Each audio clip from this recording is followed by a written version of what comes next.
Bienvenue à notre post-it. Est-ce que le Seigneur, il aimerait bien qu'on puisse réussir?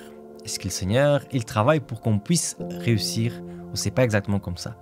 On va essayer de répondre à cette question, comme d'habitude, avec un texte qui se trouve dans la Bible. Cette fois-ci, on sera en Deutéronome, chapitre 8, et les versets 17 et 18. Il nous dit comme ça le texte.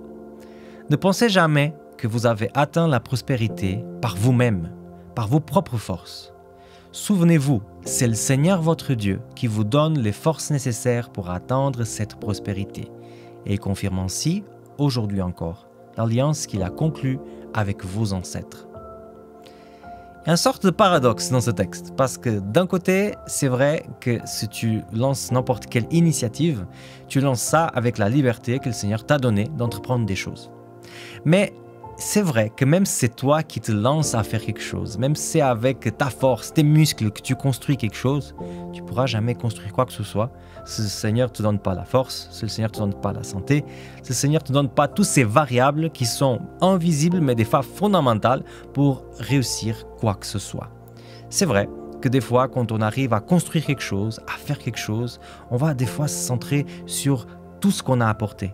Mais si le Seigneur n'avait pas mis tous ces petits points-là, des choses, comme j'ai dit tout à l'heure, invisibles, ce serait vraiment impossible d'y arriver. La première chose, c'est que je pense que le Seigneur nous appelle à avoir des initiatives, mais il aimerait qu'on puisse l'apporter dans les choses qu'on fait. Je me rappelle d'un ami que c'est toujours excellent de faire des choses avec. N'importe quelle activité, même si l'activité est plus nulle, s'il est à côté, il y a un bon moment, il y a une bonne discussion. Et c'est vrai que des fois, on n'avance pas plus rapidement parce qu'on est deux, mais la joie de travailler ensemble, c'est juste formidable. Ça transforme justement n'importe quelle tâche dans une belle tâche. Avec le Seigneur, c'est comme ça.